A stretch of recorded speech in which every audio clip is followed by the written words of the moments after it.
Order! Order! You are an incorrigible delinquent at times.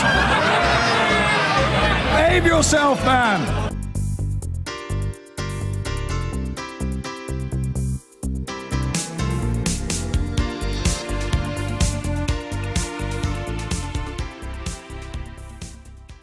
Now, it's coming up to midday. There's Big Ben. Still no hands. Look, Mum, no hands.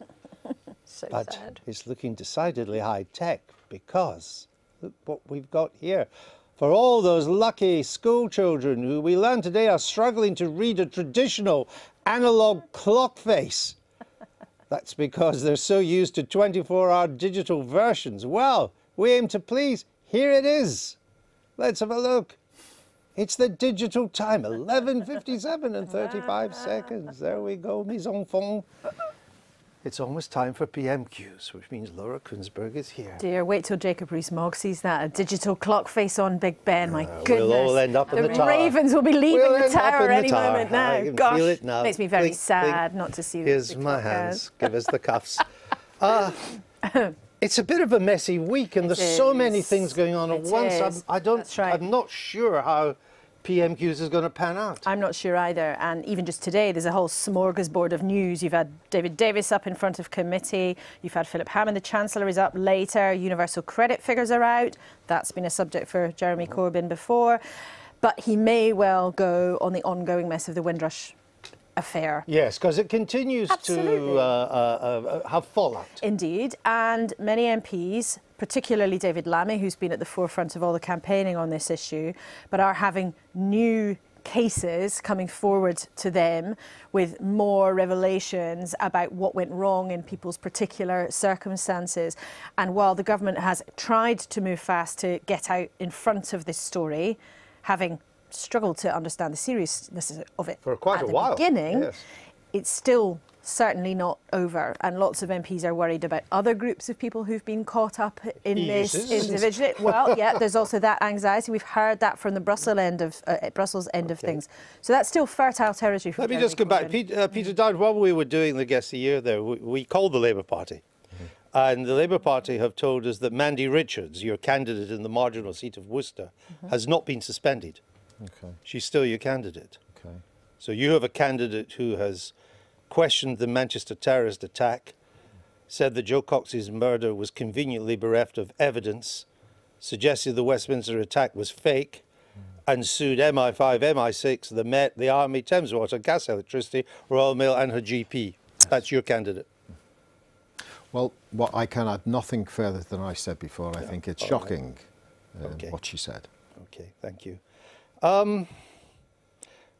What's the general mood in the government? Well, the cabinet minister, cabinet meeting yesterday seemed to be a bit scratchy. I think things are quite tetchy. I think that's fair to say. At the high levels of the government? Oh, at the highest levels, because fundamentally we still have the same situation that we've had for quite some time. As you talk to one person in the cabinet about the issue of the moment, the customs union, and they say basically we're going to end up with something they'll call the customs arrangement, basically the customs union, not any other name.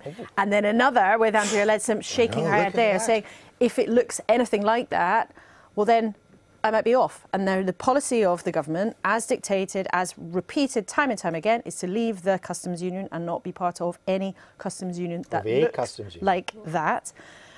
The problem is that even talking to people who are involved in the negotiation process behind closed doors, there does not seem to have been very much progress on the actual mechanics of how you make that policy work. And therefore, in the absence of a credible solution to the problem, you get this politicking on both sides. In a way, you know, both sides are still campaigning on this. And it was put to me this week that on the options that are actually on the table, one source suggested Theresa May is the last person left in Westminster who believes that one of these options is actually viable. Now, of course, that would be denied. I know that Andrea Leadsom, I'm sure, would deny that. Says we're in negotiations. But the throwback from the EU is quite categorical on that. Absolutely. Now, of course, they are playing games, just as the Tory party are playing games with each other. So it is not the case that whenever the European Union says something or briefs something that they are reading the Sermon on the Mount and this is the position and it will never move. Of course, they do compromise and of course they do say things to try to stir things up. So we ought not to take every dotted I and every crossed T that comes out of Brussels exactly as it is suggested. So many big issues that are still unresolved, aren't they? Huge. And when the government does say, look, people said we wouldn't be able to get a deal in December. We did get the deal in December. But how did they get the deal in December? Because the Irish issue, which talks to the border, the issue of customs, the issue of a future free trade agreement, that was parked. So this almost kicked into the second round. Kicked into the second round. And of course now people looking at this sceptically will say, well, maybe what's going to happen is the solution is that the hardest issues will be kicked into the implementation period. Oh, that could cause problems though, couldn't it? A lot of problems. On the Tory backbenches? A lot of problems on the Tory backbenches. But, you know, this is a sort of slow-moving row that, as we know, are a sort of roller coaster that has peaks and troughs from time to time. One of the reasons why it's been talked about a lot this week is not just because of the European Union politicking and the negotiations themselves, but obviously because tomorrow there is a vote being forced by the powerful select committee chairs from 4 different political parties. Now, it won't be a binding vote, but it will be the first licked finger in the wind to get a sense of the Commons. And what nobody can really explain is if next month Parliament says no to the government's policy on the customs union. What happens? I tried to get an answer to that, but answer came there none. It's an occupational hazard here at the Daily Politics. Let's go straight to the Prime Minister and PMQs. Their Royal Highnesses, the Duke and Duchess of Cambridge, on the birth of their son earlier this week. Mr. Speaker, I know members across the House will want to join me in marking Stephen Lawrence's death 25 years ago. For each of those years, the Lawrence family have fought heroically to ensure that their son's life and death will never be forgotten. And as I announced earlier this week, the government will work with the Stephen Lawrence Charitable Trust to establish a national annual commemoration of Stephen's life and legacy. Mr. Speaker, this morning I had meetings with ministerial colleagues and others. In addition to my duties in this House, I shall have further such meetings later today. Gavin Robinson. Mr. Speaker, on behalf of my right honourable colleagues and honourable colleagues, can we acknowledge the fortitude of the Lawrence family and indeed the joy that this nation shares on a royal birth. Mr. Speaker, in 2017, through the Confidence and Supply Agreement, the Prime Minister not only recognised the need to give Northern Ireland an economic boost, she agreed a package of measures including a Belfast Region City Deal, a City Deal for others and ultra-fast broadband investment that will transform our part of this United Kingdom. In responding to the eager anticipation of our communities and in reaffirming her commitment, will she ensure sufficient progress is made to advance both in time for the autumn budget? Well, can I say to the honourable gentleman that has raised an important issue. He's absolutely right. The government has set out several public commitments, including in the Confidence and Supply Agreement, to work towards a comprehensive and ambitious set of city deals across Northern Ireland. There is progress being made, which I welcome, by the Belfast City Region partners in developing the city deal proposals. I look forward to their submission, which will be considered obviously by the government. Of course, in the absence of an executive, there are some issues to work through. But can I assure the honourable gentleman that my right honourable friend, the Northern Ireland Secretary, is committed to working positively with partners in the UK Government, the Belfast City Region and the Northern Ireland Civil Service to progress the city deal. Andrew Bowie. Earlier than expected, Mr. Speaker. Thank you very much. Yesterday, the Welsh Government reached an agreement with Her Majesty's Government on the withdrawal bill. Does the Prime Minister agree with me that it's in the interest of Scottish business and the Scottish people that the Scottish National Party leadership should do the same and reach a similar agreement as soon as possible? Can I say to my honourable friend that I am pleased that we're making progress with regard to the withdrawal bill. I think that's been acknowledged by all sides, and after many months of negotiation, and I'd like to pay tribute to my right honourable friends, particularly the Chancellor of the Duchy of Lancaster, for the work he has done in those negotiations. But after many months, we have reached agreement with the Welsh Government. It's a significant achievement. It will provide legal certainty, increase the powers of the devolved governments and respect the devolution settlements.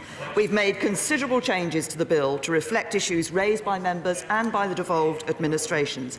It is indeed disappointing that the Scottish Government have not yet felt able to add their agreement to the new amendments, and we sincerely hope that they will reconsider their position. Jeremy Corbyn. Thank you, Mr. Speaker. I join the Prime Minister in congratulating the Duke and Duchess of Cambridge on the birth of their baby, and I wish them well. I think we should also reflect that Doreen and Neville Lawrence fought for years to get justice for the death of their son. The Macpherson inquiry showed that institutional racism was a major factor in the inquiry. We need to drive out institutional racism in all its forms, wherever it raises its head within our society. Mr. Speaker, we recognise that the Home Secretary has rightly apologised to the Windrush generation and made a commitment to compensate people for the hardship they've endured. The Government is committed to compensation in theory, but as yet nothing in practice. There's an understandable lack of trust by the Windrush generation. So can the Prime Minister today be clear and confirm that those British citizens who have worked, paid taxes here for decades, wrongly denied pensions and benefits will be fully compensated? Can I first of all say to the right honourable gentleman, it is absolutely right that across this House we should all be absolutely clear in our determination to ensure that we stamp out racism in every form. Let me set out the House the action that has been taken, because my right honourable friend did make very clear the offering the other day in her statement before the House that those who came here before the 1st of January 73 from Commonwealth countries, this is from Commonwealth countries as a whole, will be offered citizenship status without paying the fee, without taking the knowledge of language and life in the UK test, and the children of that generation, the Windrush generation who are in the UK, will in most cases be British citizens already, but they will also be, where that's not the case, they'll be able to apply to naturalise at no further cost. We're also taking action in relation to those who made their life here but retired to their country of origin and have found it difficult or impossible to return to the UK, and will work with High Commissions to make sure they can easily access the offer of formal British citizenship, because the Windrush generation are British. They are part of us. And there will be a compensation scheme, which my right honourable friend will set the details of that compensation scheme out in due course. But I think everybody will see that the action the Government has taken is because we know these Windrush generation, the Labour front bench shake their heads and go, oh no. The Windrush generation are British, they are part of us, and we will ensure that. Mr. Speaker, it's not an act of generosity to waive citizenship fees when they're British citizens already, and they should be granted full status immediately. Mr. Speaker, 4 years ago, an internal Home Office memo stated that her hostile environment policies could make it harder for people like the Windrush generation to find homes and, in its own words, provoke discrimination. Why did the Home Secretary ignore that memo? The right honourable gentleman talks about a hostile environment. What we are proposing here will, I think, flush illegal migrants out. We are trying to create a much more hostile environment in this country if you are here illegally. Those are not my words. They are the words of the Right Honourable Member for Birmingham Hodge Hill when he was Labour Immigration Minister. And the Labour leader ought to know about this because the Right Honourable Gentleman sits on his front bench. Jeremy Corbyn. Speaker, what I'm talking about is the Windrush generation of people who came here completely legally. The Prime Minister herself was warned by my friend, the member for Hackney North and Stoke Newington, who's now the Shadow Home Secretary, directly about these policies in 2014. And when that Act was going through Parliament, the then Communities Secretary, Eric Pickles, wrote to her warning the costs and risks considerably outweigh the benefits. Why did she ignore his advice as well as the request from my honourable friend? I say to the right honourable gentleman, in relation to the Windrush generation, we have made absolutely clear that the Windrush generation, those people who came here from the Commonwealth before the 1st of January 1973, have a right to be here. They are British. They are part of us.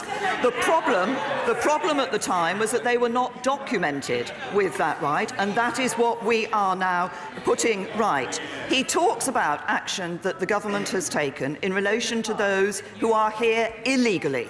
The Windrush generation are here legally. Action against those who are here illegally has been taken by successive governments. Checks on someone's right to work here came in 1997. Measures on access to benefits in 1999. Civil penalties for employing illegal migrants in 2008, both under a Labour government. And why have these actions been taken? Because people up and down this country want to ensure that the government is taking action on those people who are here illegally. It is not fair to those people who work hard, who have a right to be here, who've contributed to this country, if they see people who are here illegally being given the same access to rights and services. Jeremy Corbyn! Mr. Speaker, the Prime Minister seems to want to get away from the injustice done to the Windrush generation. The Equalities and Human Rights Commission warned about the 2016 Immigration Act, saying the bill is likely to lead to destitution and may cause inhuman and degrading treatment in breach of Article 3 of the European Convention of Human Rights. They've quite rightly apologised for the scandalous way in which British citizens have been treated, but it was due to the 2014 and 16 Immigration Acts. So will the Prime Minister now commit to reviewing that legislation to make sure this never happens again? As I set out for the House last week, this is a generation who came here prior to 1973. The Labour front bench say we know this, but the questions that the right honourable gentleman is asking suggest that they're ignoring some of the facts in relation to this. This is a generation who came here prior to 1973. We are not ignoring the problems that some members of this generation are facing. That is why my right honourable friend, the Home Secretary, has set out a special team in the Home Office to deal with their inquiries, not just deal with their inquiries, but actively help them to find the documentation to clarify their status. That is why we have made the offer that my right honourable friend made of ensuring we can give them formal British citizenship, which recognises that they are British, but does so in a formal, documented way. The problem was that back prior to 1973, when the Windrush generation came here, they were not given documents that set out their status. We are now putting that right, and we will leave no stone unturned to put that right. Jeremy Corbyn! Speaker, in 2013, the then Home Secretary said it was about creating a really hostile environment, and that's why she was introducing the legislation. Had the Windrush generation not mounted the campaign that they have, had members on this side of the House not raised the matter persistently, there would be no compensation, there would be no review, there would be no apology. But, Mr. Speaker, any review of legislation needs to be wider than just immigration law. The dismantling of legal aid provision in 2012 made the impact of the 2014 Immigration Act harder to challenge. These policies swept up British citizens and legal migrants, causing them immense suffering, as she was warned. So can the Prime Minister send a clear message today and tell us the hostile environment is over, and that her bogus immigration targets that have driven this hostile culture will be scrapped? The Windrush generation have served this country and deserve better than this. The Windrush generation are British. They have contributed to this country. They have made their life here. Dealing with those people who are here illegally, not the Windrush generation, they are here legally. There are people who are in this country illegally. And I say to the Right Honourable Gentleman again, I've quoted the Right Honourable Member for Birmingham Hodge Hill when he was Labour's Immigration Minister. The Leader of the Opposition referred to 2013. In 2013, the then Shadow Home Secretary, the Right Honourable Member for Normanton, Pontefract and Castleford, said, "We need much stronger action from government to bring illegal immigration down." That is, well, the Labour front bench are saying the Windrush generation are not illegal. They are not illegal. They are here legally. That is why we are providing the support to enable them to get the documents for their status. What we are talking about, what the Right Honourable Gentleman, the Leader of the Opposition, is talking about, is whether or not we should deal with illegal immigration. And up and down this country, the British public will tell him we should deal with illegal immigration. Jeremy Corbyn! Mr. Speaker, we're talking about the environment created by her as Home Secretary for 6 years when she knew full well of the problems the Windrush generation were facing.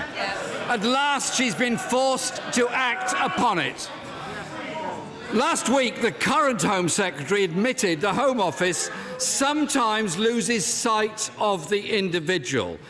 Yet we now know that when she took over from a predecessor, her intent was to harden this cruel and misdirected policy, pledging to do so ruthlessly. A report last month by immigration officials stated the hostile environment measures were not even having the desired effect. The current Home Secretary inherited a failing policy and made it worse. Isn't it time she took responsibility and resigned?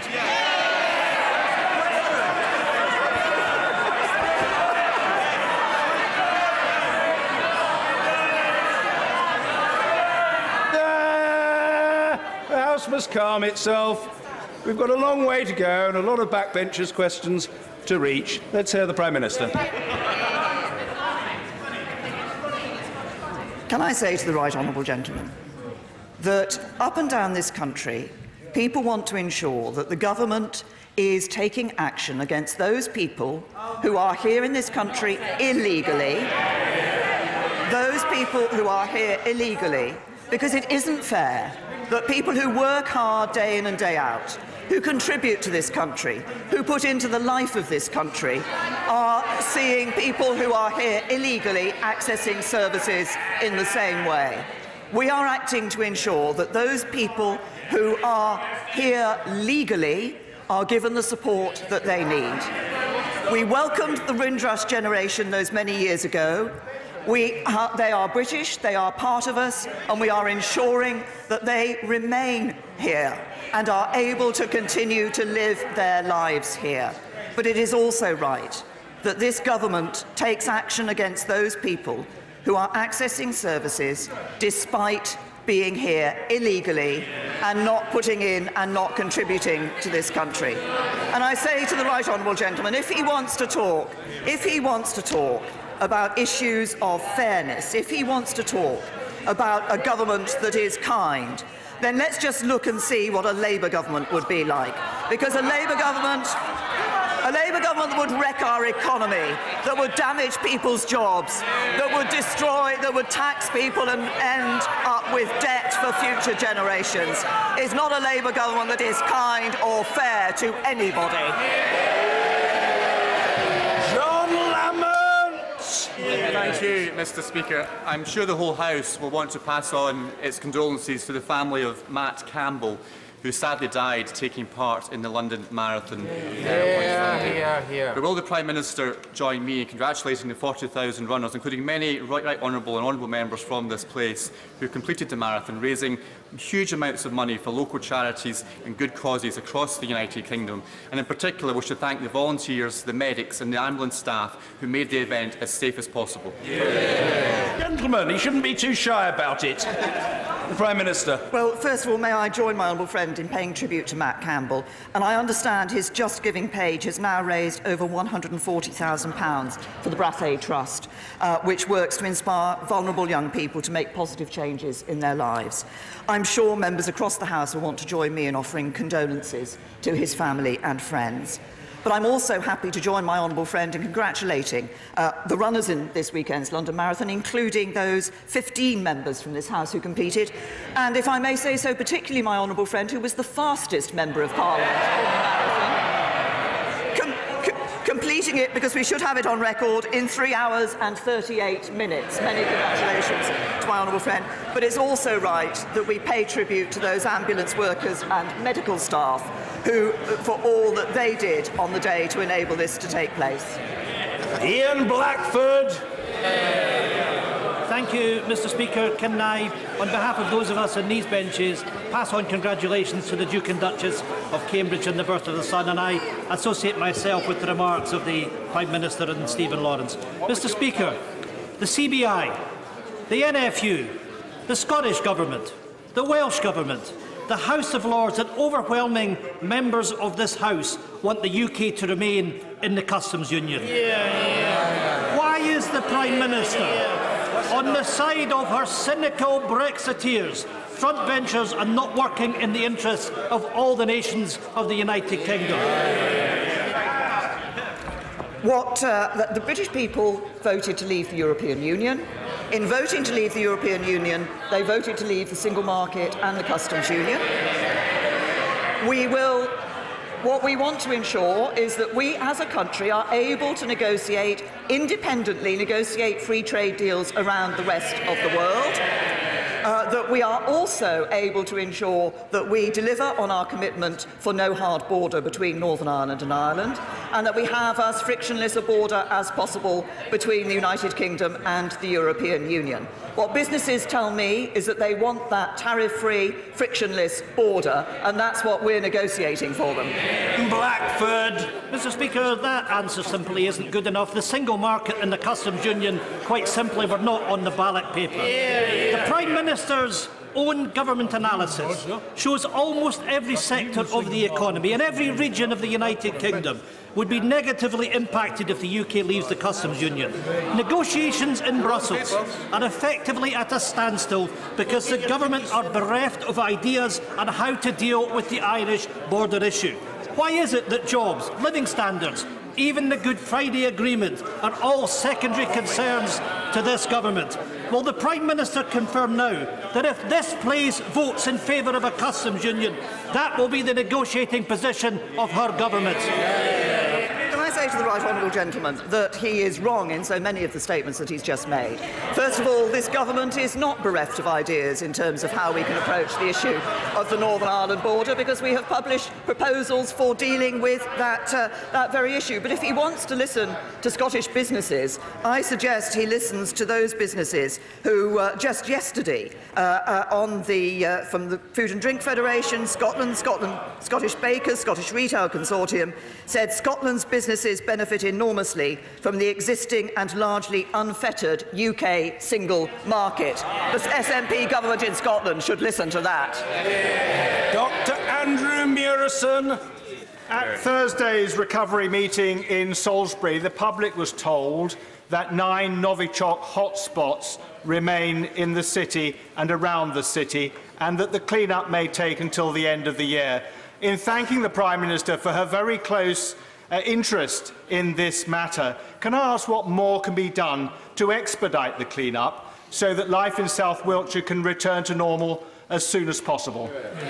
Well, can I thank my honourable friend, because he has raised an important issue, and I'm very happy to update the House on this issue. And first of all, can I make it absolutely clear that Public Health England have said Salisbury is safe for residents and visitors. There's no need for anyone to take any additional precautions. Cordons are in place to protect the public while decontamination work is carried out on the sites that my honourable friend has referred to. And after decontamination is undertaken at each site, sampling will be carried out to ensure that the sites are safe to be released back to the public. But I can assure my honourable friend that the need to expedite this work is well recognised, but we want, of course, to ensure that it is done in a way that those sites will in the future be available to the public and will be safe for the public. Neil Gray. Thank you, Mr. Speaker. Around 20 of my constituents, mostly living around Hart Hill, and 4,000 other low-paid workers around the UK are waiting for money that is rightfully theirs. They have been waiting 20 years. Some will have died waiting, and others are now seriously ill. And you, Mr. Speaker, represent, and as do other members across this House, represent constituents waiting for their payout from the Roadchef Employee Benefit Trust, which has been trying to get HMRC to take a decision on £10 million wrongly paid to them 18 years ago. Will the Prime Minister join me today in calling on HMRC to finally decide on this case and get the money back to the people who rightly deserve it? Can I say to the honourable gentleman that I understand he raised this case with my right honourable friend, the Chancellor of the Exchequer, last week. My honourable friend, the Financial Secretary, has offered to meet him to discuss the wider issue. HMRC is working closely with the trustees' representatives to resolve the case, and will be meeting them next month. HMRC is operationally independent, and I think that is important. They must, of course, apply the law fairly, collect the taxes set out in legislation by Parliament, but they are working with the trustees' representatives, and as I said, my honourable friend, the Financial Secretary, is happy to meet the honourable gentleman to discuss this. Richard Drax. Thank you, Mr. Speaker. Can I commend my right honourable friend for reaffirming the government's clear position that we will not be remaining in any form of a customs union? And while on the EU, can she reassure fishermen in South Dorset and fishermen around the country, especially the under 10-metre fleet, that they will not be disadvantaged by any incoming EU policies during the implementation period? I say to my honourable friend, obviously this question of fisheries is a matter that he and others have raised previously. And can I reassure him that during the implementation period we've negotiated that the UK's share of catch cannot be reduced. I think it safeguards the livelihoods of our fishing communities and, importantly, also delivers a smooth and orderly Brexit. There's also an obligation in the agreement on both sides to act in good faith, and throughout that implementation period, and any attempts by the EU to harm the UK fishing industry would obviously breach that obligation. But obviously in December 2020, we'll be negotiating fishing opportunities as a third country, as a fully independent coastal state, deciding who can have access to our waters on what terms for the first time in over 40 years. Douglas Chapman. Thank you, Mr. Speaker. Prime Minister, you will be aware that in my constituency we are putting the finishing touches to our second aircraft carrier, the Prince of Wales. But as we near the end of that contract, over 400 people in the Rosyth Yard are now facing redundancy, with many more job losses in the pipeline. Will the Prime Minister visit Dunfermline and West Fife to explain to the Rosyth workforce face-to-face why her government intends to award a £1 billion shipbuilding contract to yards out with these islands when we have the skills, the talent and the infrastructure to deliver right here? Prime Minister.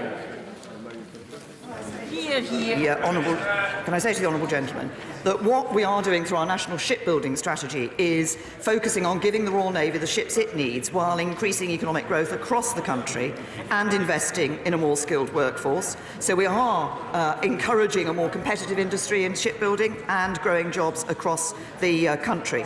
I think he may have been referring to the future ships, support ships for the Royal Fleet Auxiliary being procured through international competition. That's 3 ships. They'll be built in the Fleet Solid Support Programme. They will be subject to international competition to secure the best possible value for money for the UK taxpayer. But what we are doing What we are doing through our national shipbuilding strategy is ensuring that we develop that shipbuilding capability here in the UK in a way that we can encourage all UK shipyards with the necessary skills and expertise to continue to engage in that particular programme. Is my right honourable friend aware that according to the World Health Organization, the second largest medical system in the world, with 300,000 doctors treating 200 million patients every year, is homeopathy? That's the evidence. That's the evidence. Will my right honourable friend congratulate the... Order! This is very discourteous. I want to hear the views of the honourable gentleman on this matter. Will she congratulate the doctors who are members of the Faculty of Homeopathy on their work in the health service, and particularly dealing with cases that are too difficult to treat conventionally? And does she agree with me that homeopathic vets should be able to make their own minds up about whether they use homeopathy on its own or other treatments as well? Can I say to my honourable friend, he has been a long-standing advocate in this House for homeopathy. And obviously some patients who are treated in the NHS and in the private sector are users of complementary and alternative therapies. But it is the responsibility of the local NHS to make decisions on the commissioning and funding of healthcare treatments and to take account of issues around safety, clinical and cost effectiveness and the availability of suitably qualified and regulated practitioners. And I think for all the issues that he's addressed, it is right that those who are professionally able to make these judgments are left to make those judgments. Is McInnes? Thank you, Mr. Speaker. In my constituency of Hayward and Middleton, in the borough of Rochdale, 1 in 3 of Year 6 children are overweight or obese. And with our children being bombarded with junk food ads on their favourite television programmes, on billboards and even on bus tickets, will the Prime Minister take the bold steps needed to tackle junk food marketing and support Jamie Oliver's latest campaign and say that she too has had enough? Can I say to the Honourable Lady, we already have plans to tackle childhood obesity that are world leading. No other developed country has done anything as ambitious. Our soft drinks industry levy, that's bold action that we're taking. Our sugar reduction programme is going to cut the amounts of sugar consumed by young people. And of course, we're putting in plans in relation to the amount of exercise that primary school children get every day, physical activity that they get every day. Those steps will make a real difference and a real help in reversing a problem that has been decades in the making. But of course, we haven't ruled out further action if the right results aren't seen. Reza Villiers. Does the Prime Minister agree that events since the very powerful debate on anti-Semitism that we held in this chamber have demonstrated that Labour are still not taking this problem seriously, and now they need to take urgent action to root out this form of racism from their party? Can I say to my right honourable friend that, of course, she raises an extremely important issue. As I said right at the very beginning in response to the right honourable gentleman, the Leader of the Opposition, it is important that everybody across this House takes action to stamp out racism in all its forms, and I include in that anti-Semitism. Alison Thewlis. Thank you, Mr. Speaker. Mr. Speaker, I see the results of the Prime Minister's hostile environment in my casework every single day. My constituents, Mr. Sheikh and Ms Gould, applied for leave to remain on the same day, the 27th of March 2017. He was granted, but she was refused on the 28th of March, a full year later. The couple's 5-year-old and their 4-month-old are both British citizens, but Mrs Gould has been told she should be ready to leave the UK. Shame. Why does the Prime Minister want to separate this family, and will she intervene? Can I say to the Honourable Lady, as she knows full well that those who are working in the UK visas and immigration section of the Home Office look at every case very carefully, but she's made her point in this House, and I'm sure that the Home Office will look again at this case. Sir Geoffrey Clifton-Brown. Thank you, Mr. Speaker. The City of London has recently topped the worldwide Z-Yen index, and it supports 450,000 jobs and is worth £45 billion to the UK economy. Would my right honourable friend agree that it is essential for both the EU and the UK that the final Brexit agreement supports these financial services, otherwise they will simply move elsewhere in the world?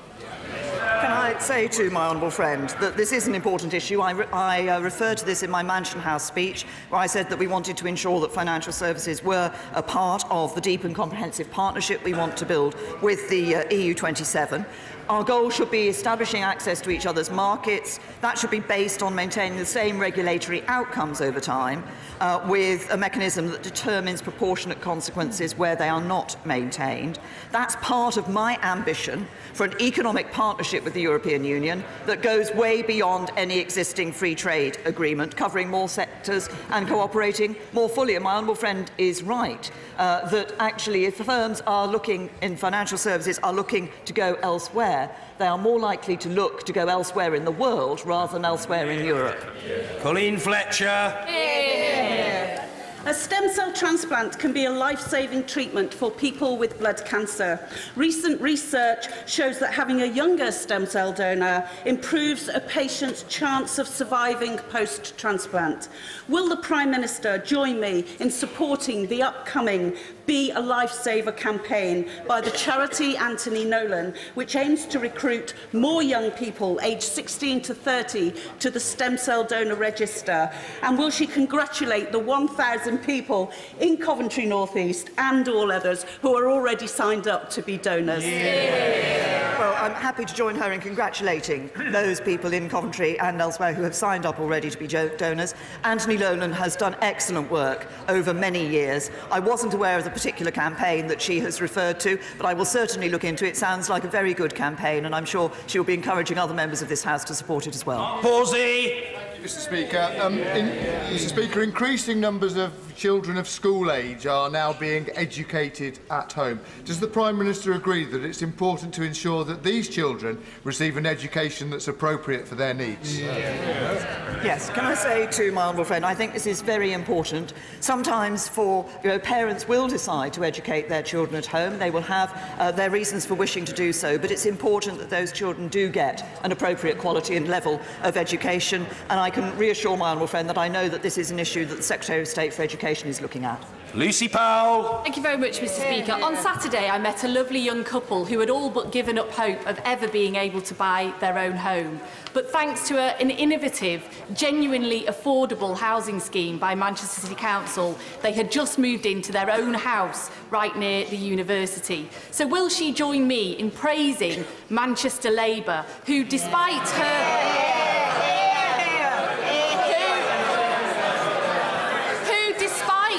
government's planning and funding restrictions have built many hundreds of truly affordable homes in my constituency, and we'll have another 2,000 coming on stream very soon. Well, I'm happy to say to the Honourable Lady that I think it is important that we are providing homes and building more homes for people, and within that we include affordable homes too. And I'm pleased to say that since we came in 2010, we've delivered more affordable homes in the last 7 years than the last 7 years of the last Labour government.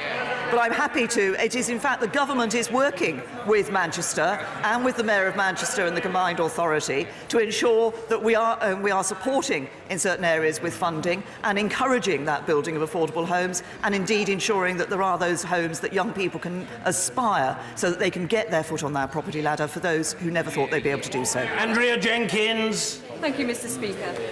Bruncliffe Academy in Morley recently scored outstanding during the Ofsted inspection, and Newlands Academy, also in Morley, scored good for the very first time in its history.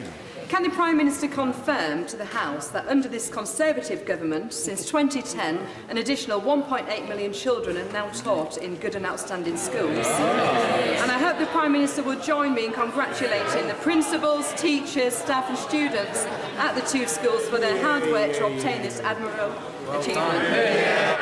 Well, can I say to my honourable friend, I'm very happy to join her in congratulating the teachers and heads and all the staff of the two schools that she has mentioned in the achievements that they have got as a result of the work that they have been doing. She asked me to confirm that there are now 1.8 million more children in good or outstanding schools. I'm afraid I'm not able to confirm that, because in fact there are now 1.9 million more children in good or outstanding schools. And Corden! Thank you, Mr. Speaker. My constituent Anthony, who lives with a chronic disabling illness, has worked all his life until finishing on medical grounds 3 years ago. Since 2002, he's received disability living allowance, but last year was transferred to PIP and his mobility allowance was cut. Right. Yesterday, Anthony handed back his mobility vehicle he's had for 16 years. Right. And today, he is housebound and fearful for his future. The total injustice of the system means that he now faces a 9-month wait for his appeal at Liverpool Tribunal Services. What message does the Prime Minister have for Anthony as he adjusts to his new life as a prisoner in his own home? Can I say to the honourable gentleman, I'm sorry to hear of the case that he has raised. Obviously, as all members of this House will know, there are cases where people have had to appeal against judgments that have been made in relation to these. But I will ensure that the Department of Work and Pensions is aware of the particular case that he has raised in this House. Will Quince. Speaker. In October last year, the National Bereavement Care Pathway was launched in 11 pilot sites. Last week, it launched in a further 21 hospital sites. And yesterday, I'm delighted to announce that the government has set aside funding for a national rollout of the National Bereavement Care Pathway. Will my right honourable friend join me in welcoming this funding, which will make such a difference to bereaved parents up and down this country? Well, can I say to my honourable friend, this is a subject which he has championed and campaigned on, and with great personal commitment to this. And I recognise the importance, and that's why the government is putting the funding in, of providing this bereavement counselling and supporting parents who are in those most difficult circumstances where they've a child. Sir Vincent Cable. The Prime Minister will be aware of the concern that if the Home Office cannot deal humanely and efficiently with the immigration status of 50,000 UK residents of Caribbean origin, they will seriously struggle to deal efficiently and humanely with 3 million European national registration. Can she address the particular concern that under the Data Protection Bill, the Home Office is now taking powers to cover up future mistakes by blocking access to individual files sought by individuals and their lawyers to check the accuracy of their data? The interpretation that the right honourable gentleman has put on that is not correct, in that it will be possible for people to access information that they need to have available. What I would say to him, he's referred to the issue about EU citizens. There is a real difference between a situation where people came to this country but were not given documented status in this country, and that is the issue that we're dealing with the Windrush generation. They've contributed to this country, they've lived here, but at no stage, when they came here, they were not given that documentary evidence. There's a difference with the system we're putting in place for EU citizens, where EU citizens are being encouraged and asked to apply for that settled status so that they have the evidence of their status. We are making sure that this is a problem. The problem will not occur in relation to EU citizens. Ben Bradley. Speaker, this week we've been talking about higher education in this place. Does my right honourable friend agree that the action we're taking as a government shows that a Conservative government is committed to delivering for students, working with them and treating them as adults, in stark contrast with members opposite, who look to win votes from young people by offering illogical and undeliverable free stuff? Well, can I say to my honourable friend, he's absolutely right. First of all, the review we're bringing in on tertiary education is about ensuring not just that the funding and financing of tertiary education is right, but also that young people have access to the routes through education, be it technical or university, that suits their particular needs. And of course, last year, the right honourable gentleman, the Leader of the Opposition, said that he would deal with student debt. Students thought he was going to abolish student debt. What happens after the election? He goes back on his promise. Cooper. Thank you, Mr. Speaker. I was not going to raise this, but the Prime Minister quoted me. Let me say to the Prime Minister, do not try to hide behind me or the Labour Party when she was warned repeatedly of the damage her obsession with her net migration target was doing. Do not try to hide behind the Cabinet when they don't agree with you on this and are trying to clear up the mess. And do not try to hide behind civil servants. Yes. Order. I'm not having the questioner interrupted. It will be heard, and it will be heard in full. And that's the end of it. Yvette Cooper. Do not try to hide behind civil servants when she set the policies, instilled in them the culture of disbelief. And when the High Commissioners told us this morning that they had warned the Foreign Office about the Windrush generation immigration problems in 2016, what did she do? Because a few years ago the Prime Minister said, I'm actually sick and tired of a government minister who simply blames other people when something goes wrong. What's changed? Can I say to the right honourable lady, nobody is trying to blame anybody else.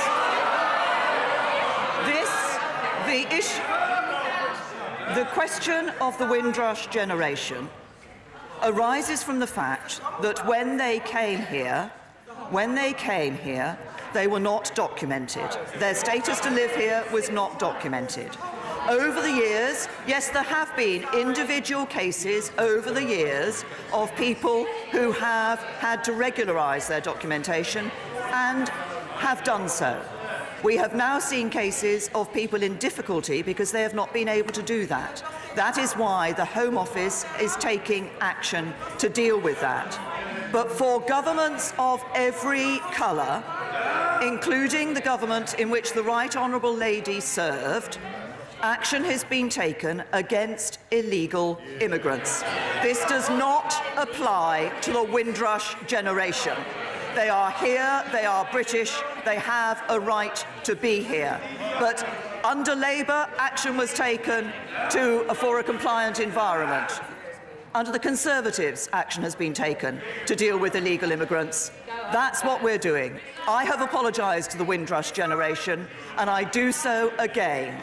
We are doing everything we can to ensure that they are reassured that they do not have the anxiety that some of the generation have had. But we also owe it to them and to the British people to ensure we deal with people who are here illegally. Dr. Julian Lewis. Does my right honourable friend still subscribe to her excellent maxim that no deal is better than a bad deal? And does she acknowledge that locking ourselves into a customs union with the EU after Brexit would be a very bad deal indeed? Well, I'm very happy to confirm what I've always said. No deal is better than a bad deal. As regards a customs union, being in a customs union means we would not be able to negotiate our own trade deals around the rest of the world, and that's exactly what we want to do, is to be able to do that. And as I saw last week with the Commonwealth heads of government, there's considerable interest around the rest of the world in being able to have those independent trade deals negotiated between other countries and the UK. David Lammy. In 2011, I wrote to her then Immigration Minister, the member for Ashford, about my constituent who came here in 1956, aged 4, and in 2011 was told that he could no longer work and he did not have British citizenship. Her minister wrote to me and basically said tough. Can she now explain in a little more detail what compensation will be available for my constituent who has been unable to work since 2011 for 7 years? And will she also, importantly, for many people who are feeling vulnerable and scared, assure them that if they ring her hotline, they will see no enforcement action to remove them from the country because they are scared when ringing that hotline? Can I say to the right honourable gentleman, as I said earlier, obviously individual cases will have different circumstances, but my right honourable friend, the Home Secretary, will be setting out the compensation scheme, and she will do that shortly. Can I also say to the right honourable gentleman, on the second point that he raised, my right honourable friend, the Home Secretary, has made this clear on a number of occasions. The hotline is there to help people to be able to get the documents they need, to be able to clarify their status, such that they don't suffer from the problems that the constituent of the Right Honourable Gentleman has suffered from in the past. She has also made it clear that there is no question of taking enforcement action when people ring that hotline. We actively want people to be ringing that hotline, to be bringing their cases forward so that the Home Office can help them to ensure that they've got the documents needed so that they can be reassured and will not see any problems in the future. Let's hear from a Baron, John Barron. Thank you, Mr. Speaker. I thank my right honourable friend for a very positive meeting about the need for NHS England to release all of the £200 million cancer transformation funding to frontline services so they can better deliver on the cancer strategy. However, since then, the system has been painfully slow in following through on what was agreed at that meeting. If this continues, will the Prime Minister meet with me so that we can unblock this logjam on behalf of cancer patients and their families? I say to my honourable friend that I'm sorry to hear that there has still been some slowness in the system in relating to that. I will look into this matter, and I'm quite happy, if necessary, if we're not able to unblock it, to meet him again. Thank you. Order. Point of order, yes. And at 9 minutes to 1, Prime Minister's questions finally comes to an end. Mr Corbyn chose to go on Windrush again, the Windrush generation, wanting to know if the government was going to give full compensation to those who have suffered at the hands of the government by losing jobs and not getting welfare benefits and so on. It wasn't quite clear exactly what compensation the government is going to provide. Mr Corbyn accused the government in general, but the Prime Minister in particular, of creating a hostile environment which led to this mistreatment of some of the Windrush generation. Mrs May quoted back a former Labour minister who had used the phrase that they wanted, when in power, to create a hostile environment as well. And there was a back and forward to that during the exchange there. We'll discuss that in a minute. I'm joined by the Leader of the House, Andrea Leadsom, the Shadow Chief Secretary of the Treasury, Peter Dowd, and Political Editor Laura Kuenssberg. And the brief time we have just to look at this. And while we were covering Prime Minister's questions, there's been a development of Mandy Richards, the Labour candidate in Worcester. Remember, we got in touch with the Labour Party to find out if she had been suspended. They said that she hadn't. However, they've now issued a subsequent statement saying that although Mandy Richards was chosen by the constituency party to be the candidate for the Labour Party in the Worcester constituency, all such selections are subject to the endorsement of the National Executive Committee, and that it is the intention of the NEC not to endorse this selection, and that they're going to, therefore, as they say here, the selection of a parliamentary candidate for Worcester will be rerun. And I wouldn't want to preempt it, but I suspect in that circumstance, Mandy Richards is unlikely to be chosen a second time. They say that a lot of what we were discussing earlier on this programme had not been revealed by her when she was first chosen, though you do wonder what the strength of the vetting process is. But I assume, Peter Dowd, from what you said earlier, that you will welcome this move by the NEC and the Labour Party. Yes, yes. Any candidate in the Labour Party, I suspect that in other parties, they're asked, to some extent in good faith, should there be, are you aware of anything that would bar you from this, that would bring the party into dispute, that could embarrass, and you say yes or no. And if you say there's nothing, that will be taken in good faith. Subsequently, as in this case, other things have come out and she's been taken off as the candidate. Well, we've kept everybody up to date through the curves of the policy. Did we learn anything new on the Windrush exchanges? Well, not necessarily from Jeremy Corbyn's exchanges with the Prime Minister, where he did have her wriggling on the hook but didn't quite land his catch, if you like.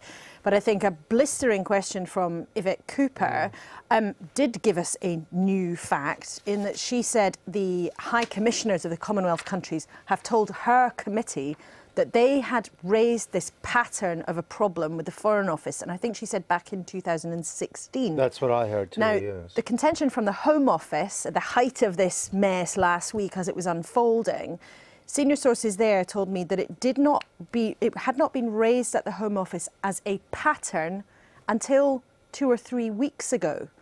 So it may well be here part of the government's case that, well, we didn't really realise this was going on in a pattern, we only knew about individual cases.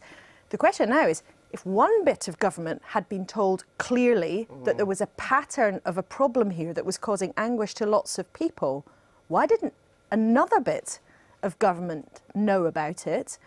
And why didn't that bit of government act to tell the other? Did the Foreign Office then tell number 10? So I think this does give us another piece of information that will raise more questions. And remember, Amber Rudd's up in front of MPs later this afternoon. The Home Secretary appearing in front of the Home Affairs Select and appearing in front of Yvette Cooper, who seems to have certainly done her homework. The most powerful intervention in PMQs today was Yvette Cooper. It seemed to be. I mean, Jeremy Corbyn showed lots of passion on this issue. Theresa May tried to make her apology again. But because of this sort of tangle here about exactly what Windrush is all about, people have tried to sort of sweep it into lots of issues. That didn't necessarily give us anything new. Just, Andrea Letson, if the Windrush generation is regarded as British all along, which nobody argues about, that they had every right to be here, they weren't illegal immigrants, why was the government stopping their right to work, their healthcare, their benefits, detaining them and trying to deport them? Well, as has just been discussed at some length, the issue was about illegal immigrants. Yeah, but they weren't. Course, no, indeed, that the Windrush generation absolutely are British and should have every right So why were you trying to deport them? Here. Well, I don't think that there have been cases of deportations. That many were detained. Some were detained. Not found. You took away their right to work, their healthcare, their benefits. What the Home Office are committed to doing is to putting this right. And I think the entire government, the Prime Minister, the Home Secretary, I have all apologised unreservedly on the part of the government. I want to ask you, I'm not quite sure I'm getting the answer to the question, but there's something close to your heart that you're speaking about tonight, which is about bullying and harassment in the Commons. You're going to make a speech tonight? Just tell us what that's about. Essentially talking about, in the context of 100 years of the period when some women got the vote, not all of them, but asking the question, so are we up to the challenge? You know, they got us the vote. How is our democracy? How healthy is it? But particularly the Commons? Well, exactly. So specifically what I want to talk about is engaging young people, the online social media abuse that we're seeing, and thirdly, the behaviour that we've seen in Parliament, and my personal absolute determination to see that stamped out. Is it still bad? Well, you know, I do get people come to me as Leader of the Commons to talk about their experiences, so I do have anecdotes of bad behaviour. The evidence we took on the working group suggested that a large amount of it, the vast majority, is kind of bullying and kind of general low-level, poor workplace behaviour, poor culture. So what this independent complaints procedure is designed to do is to really focus on changing the culture. And encourage people to come forward if they feel they're being mistreated. In confidence, yeah. I'm sorry we had to cut it a bit short. You can blame the Speaker. OK. Anyway, you've got your speech tonight. People often thank you.